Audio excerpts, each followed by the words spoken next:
Greg, after you reviewed the film, what disappointed you most about your defense? Well, there's a lot of good stuff on the tape, so I wasn't disappointed other than there were some plays that I was disappointed in. There was actually 82% of the offense came on 7 plays, 82% of their production. We can't allow that. You know, I have to go back a long time to remember 2 long runs like that, not only here but anywhere. That's it's unacceptable. We made a small error on the 1 long touchdown pass, a couple small errors, but when you're playing RPOs and people are spreading you out sideline to sideline, you make a mistake, they can make you pay. So good lessons to be learned. It's not acceptable performance, but there was a lot of good things too. You know, 2 sudden changes, and you make them attempt a field goal on both of them. They made one, they missed one. You know, that's your goal when you go out after a sudden change on the plus 25 or in. Can you make them attempt a field goal? They did it both times. I thought that was excellent. Scoring on defense, that's one of our goals. You score a touchdown on defense, and it really is the way we like to play football around here. You know, we had a great punt, 60-something yards, pinned them back, and then had an opportunity to fortunately score as a defense there on the sack fumble. So there are a lot of good things. We got to play a ton of people. As I said to you early on, we have a young group, 4 or 5 of those guys, that was their first significant action. I think we learned a lot. Now, you know, always people say between week 1 and week 2 is when you make your largest improvement. I think when you're a young unit, that even multiplies. So we need to improve, that's for sure. That's not what we want to be out there, but the opportunity's there. You mentioned some of the young guys that played well. Just real quick, Tommy Togiai looked like he played well. Maybe some of the other, is that correct? And maybe some of the other first guys that flashed. Well, yeah, we did. We played a lot of guys, so young guys got some opportunities. I thought Tommy did. He played strong. He is strong. Yeah, I thought Tyler Friday did his job. Nothing spectacular, but I always look at young guys when you watch them on tape. Do they look like they belong? That to me is the measuring stick. Tariq Smith got in there early and played, and I thought did a good job. And I'll probably leave somebody out, but you know, it's good to get them out there playing. That's the benefit of getting a big lead like that. We played, I don't know how many defensive line. We may have played all 14 guys that were, maybe more than that. 16 guys played on the defensive line, which is always a positive. 4th row, Andrew. How do you scheme against a guy who's only made 1 collegiate start? Well, you know, a lot of times you hear that question about the individual, the quarterback per se. It more than that is what does it allow their offensive coordinator to do? Because as a coach, you have to scheme against the plays that all 11 guys are going to do. You know, I'm familiar with the quarterback because he's a Jersey kid, and I knew him back when, and then obviously through recruiting, he is a big, strong-arm drop-back passer with good mobility. He's not a stiff back there, so you have to be ready to be able to have ways to get him down when he does move.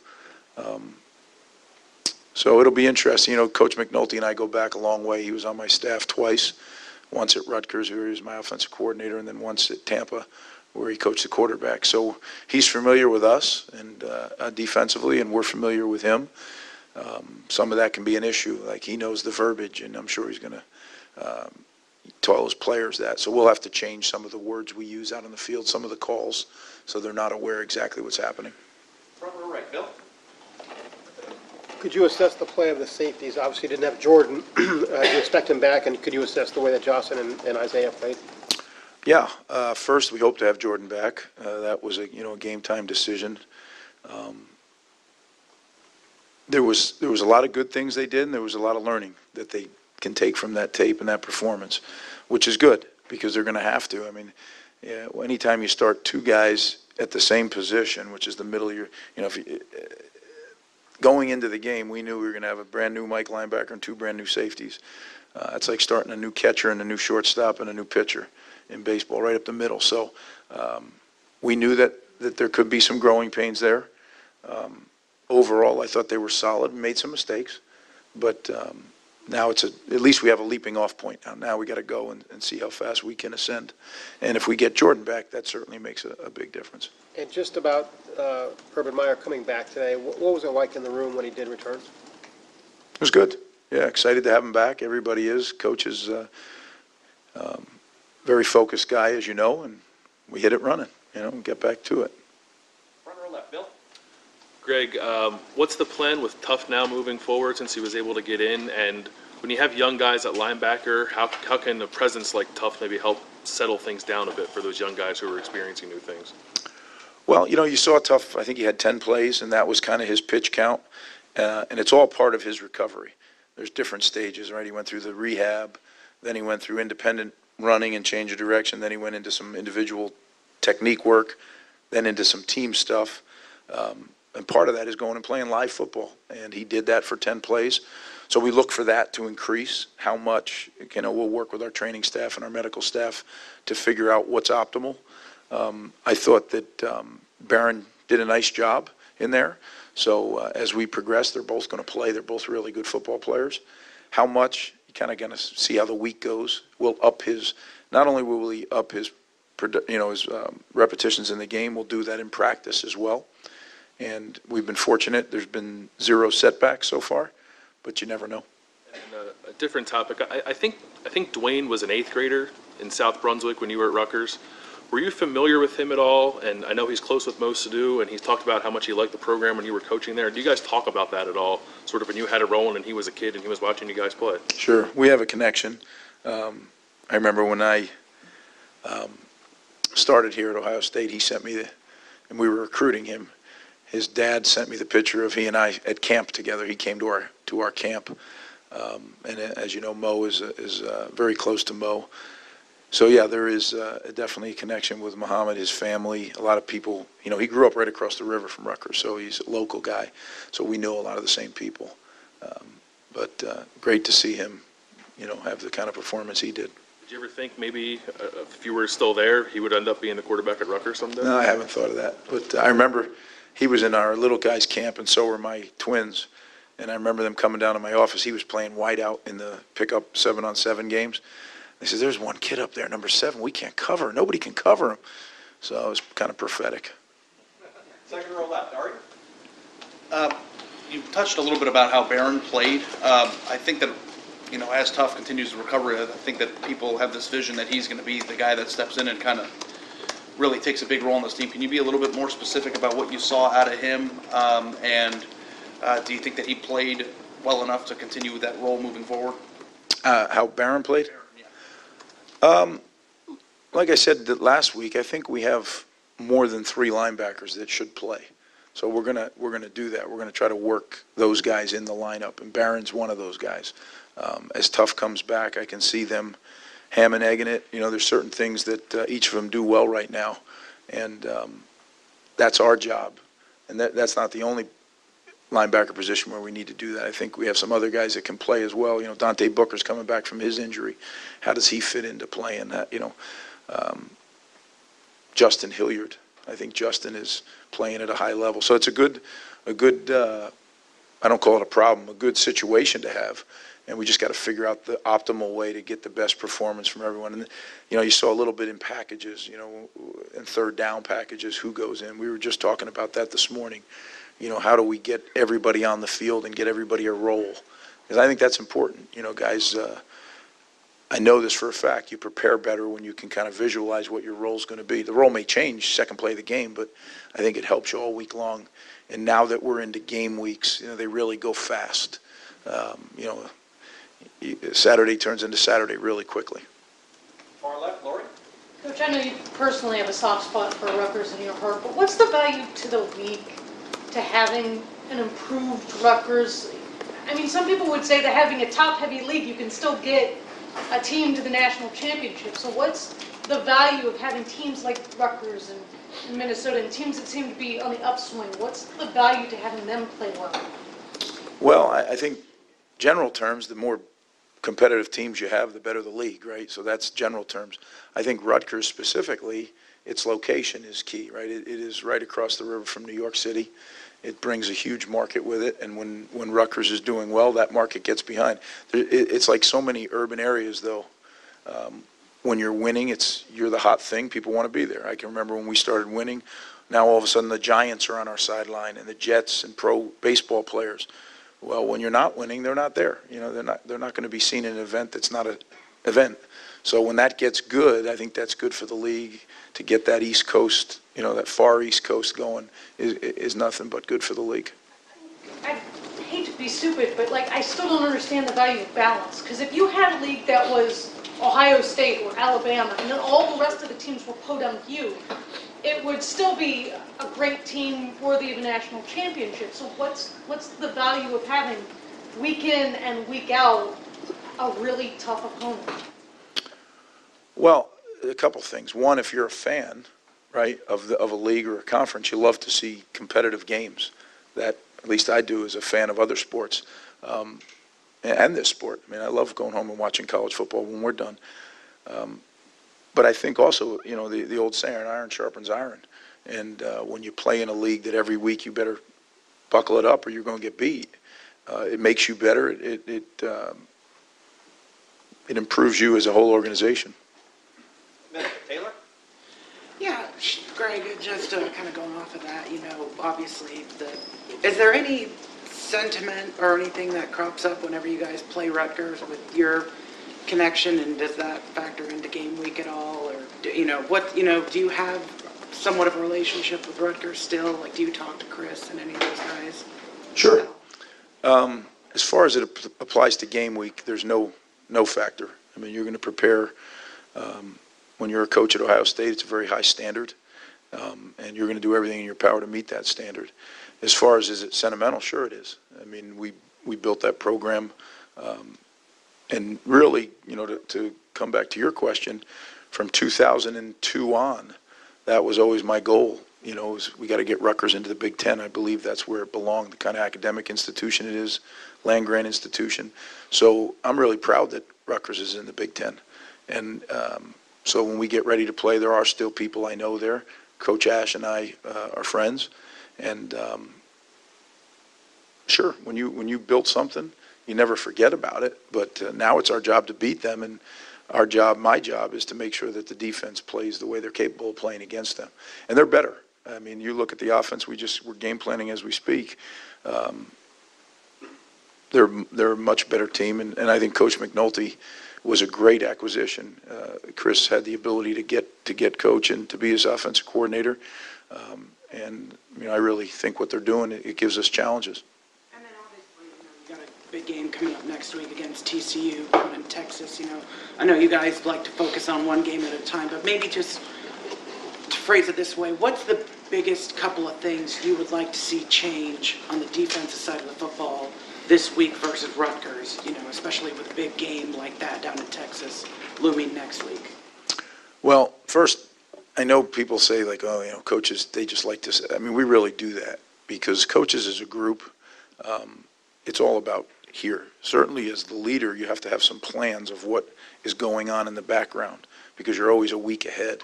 But all our focus is on one team, and that's the team we're playing that week.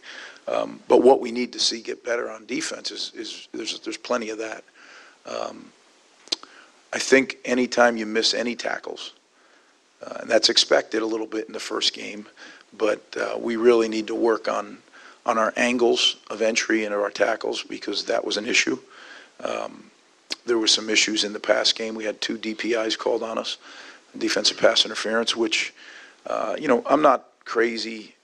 I'm not a lunatic. When we get a DPI, that happens. You're covering guys that, are on scholarship too, and they're good players. But if they're avoidable, those are the ones that really bother you. Some are unavoidable. You're being aggressive, go make a play, and you get a flag thrown, that happens. So we need to make sure that gets cleaned up. And then we had, too many big plays. It's okay if a guy makes a mistake or a guy misses a tackle, but we should have overlap. We should have other guys there to get them down. So if it's a 16, 18-yard play, that's fine. Can't be an 80-yard play. That you don't live very long as a good defense if you're giving up 80-yard plays. Far left, Dan? Did Urban tell you guys at all how he spent his past 3 weeks, especially this Saturday afternoon? No. We like I said earlier, we kind of got right down to business. And, today's a big day as a coach. Monday's your big game planning day, and I think Coach has been very sensitive to that. We got together, we staff met, and it wasn't very long, and then get in there and get to work on the game plans. And then Ryan said that maybe the biggest area where he learned or the challenge he had in his first game as a head coach was balancing all three phases while making adjustments on offense. How, from your perspective, did he juggle those things, and did you give him any pointers on that?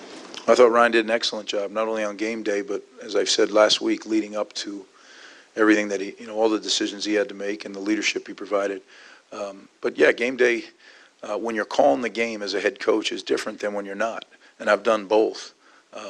Because, you're ultimately responsible for the call that goes in a timely fashion, but you're also responsible for game management and keeping an eye on the other side of the ball in the kicking game. So I'm sure his plate was full, but he did a great job. From our right, Austin. Greg, with the pass rush that you guys have, I know Saturday's just one game. Do you anticipate that some of the screens and the quick throws and misdirection, that's just going to be how teams decide to attack you and negate that? And how do you adjust to that? Well, without a doubt, it will be. Some of those screens, we didn't exactly do things the way we want them done, so we have to improve and get that done. The risk you have to always be careful when you're evaluating your performance. Did we do what we set out to do schematically and from a technique standpoint? If we didn't, it didn't work, then we got to find a new way to do it. If we didn't, then let's go do what we said we were going to do and then evaluate it. There's a little bit of that. We need to make sure that we're, on point with our details. I think some of it, again, like I said, first game uneasiness for some guys, but it'll be an opportunity this week because they screen in every way that we saw Saturday. This team did it to their opponent last Saturday. So we know they have them all, and I'm sure they have a few we haven't seen. How many of those teachable moments then do you expect from a team or a first-time guy on a Saturday? How much do you have to live with as a coach when you see him go out there and do it? Not as many as we had. Yeah, that's not, to me, acceptable the way, and it all comes back to coaching. We have to limit those. We had too many. Good time for just a couple more. Front row, Tim. Yeah, Greg, what did y'all miss with Jordan Fuller not being there? Obviously, he was elected captain. I think he does a lot of calls or whatever you want to call it. What do you think y'all missed in the secondary with like 3 young starters back there, et cetera, making adjustments, et cetera, as you analyze the video? We did a pretty good job with the adjustments. I think one thing Jordan gives you is kind of a sweeper back there, an insurance policy. He's a very good tackler in space. And again, I don't know if he's there. Do we get some of those plays? I don't know. I mean, you can't live in the speculative world, but I like our odds with him. He's an experienced player who's one of the best in the country at what he does. So certainly you miss a guy of that caliber when he's not playing. Up front, it seemed like the front had a pretty good day, but what did you see? Like Nick was saying, there were some mistakes made, et cetera, by the guys up front. But what did you see that, for them in particular, it needs to get cleaned up? Well, I think, Nick and Draymond played very, very well. And when you look at their performance, it was kind of off the charts, right? Some of the other things, so much of what football is today with all the shotgun and the ride and read stuff, it's option football. And when you don't take care of your responsibility, one of those options pops free. We had that a couple times. So we need to clean that up. And obviously the offsides penalties are frustrating, right? When you jump offsides and give them a free play. And if you remember, one of those offsides, actually 2 of those offsides were also DPIs. And what most offenses have built right into their offense, it doesn't matter what the play is, if you clearly feel, see, hear the offsides, it's an automatic deep shot. So, you don't need extra deep shots, that's for sure. So we need to do a little better job of that. And let's say, how do you think Kendall and Okudah played Saturday? I mean, what's your Kendall, Sheffield, and Okudah? Yeah, I think they played solid. They didn't have a ton of opportunities. The one was kind of a freakish one on Kendall, that kind of jump ball underthrown deal. Certainly you'd like to come down with that, but it didn't happen. That happens in the game. And those DPIs on Jeff, they're real close calls. But like I told them, if you put yourself in the shoes of that back judge or that side judge there that's watching, you might call it too. So our saying around here is if they throw the flag, it's a penalty. It doesn't matter what you think. You don't get a vote in that one. So, Pete Werner, last thing, you were praising him a little bit last week and stuff, but did he live up to your expectations? Obviously, he caused the fumble that was a touchdown, et cetera. What did you see out of him? I thought Pete played well, very promising.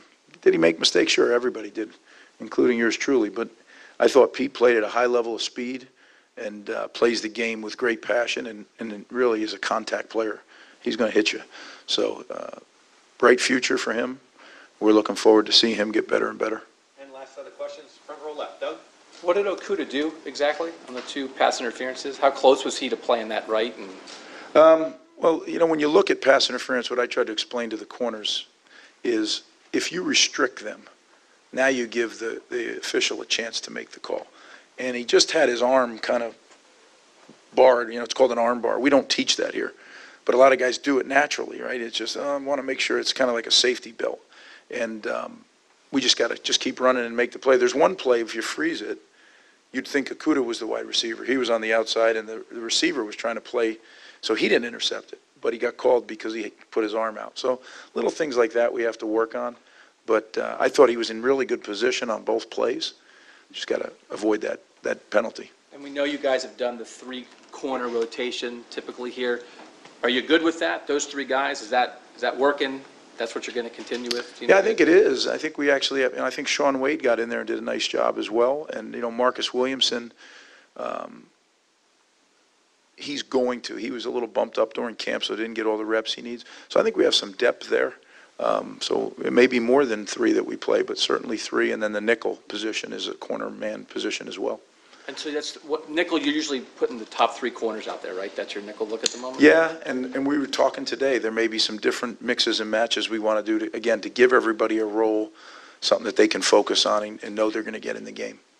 Thanks, guys.